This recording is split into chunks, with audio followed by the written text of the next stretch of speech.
Et si on regardait comment était né le besoin de faire de l'amélioration continue? Pendant les 30 Glorieuses, le seul problème des entreprises était de pouvoir toujours produire plus pour satisfaire une demande qui semblait infinie. À cette époque, les entreprises ne proposaient qu'un seul produit ou un seul service. Le sur-mesure était une exception.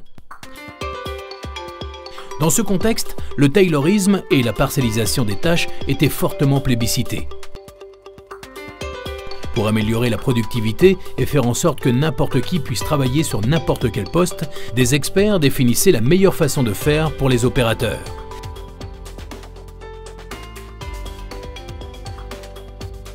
Et si par malheur, un employé était confronté à un problème, alors il devait s'en référer à son responsable hiérarchique pour que celui-ci donne les instructions à suivre.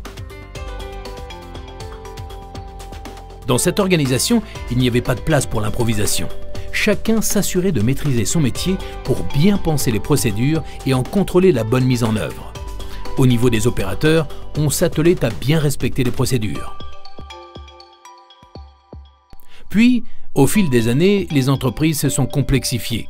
La concurrence s'est développée, la demande client a baissé et les produits uniques ont laissé place à des offres de plus en plus élaborées. Face à un tel changement de son environnement, l'entreprise doit s'organiser différemment pour gagner en agilité et répondre rapidement aux fluctuations du marché. Elle doit également adopter de nouveaux comportements pour améliorer la qualité de ses produits et services, tout en assurant la rentabilité de l'activité. Dans cette nouvelle organisation, il n'y a plus d'experts pour penser et des opérateurs pour agir. Tous les employés sont considérés comme étant les experts de leur poste de travail. Ce sont donc eux qui sont les mieux placés pour proposer des idées d'amélioration. Dans cette organisation, la polyvalence est privilégiée pour favoriser la flexibilité des ressources et l'enrichissement des tâches. Dans cette organisation, nous travaillons sur des projets transverses avec des équipes pluridisciplinaires pour améliorer la performance globale. Dans cette organisation, la productivité n'est pas une fin en soi. Elle découle du travail en flux tiré qui permet à l'entreprise de répondre aux besoins du client sans générer de stocks inutiles.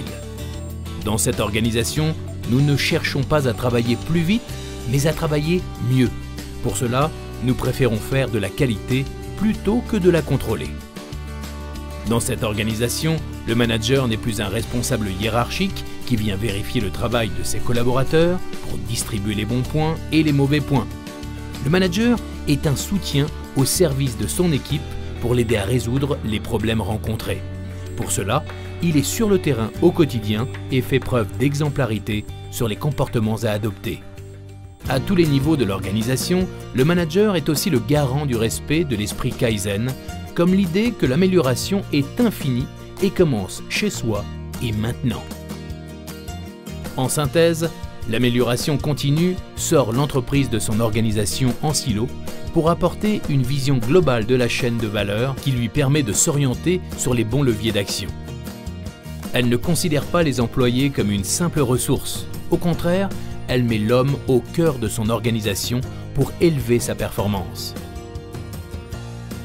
Plutôt que de conserver le pouvoir de décision dans les strates hiérarchiques, elle s'appuie sur son réseau de managers lean pour coacher les opérateurs et développer leur autonomie sur la résolution de problèmes.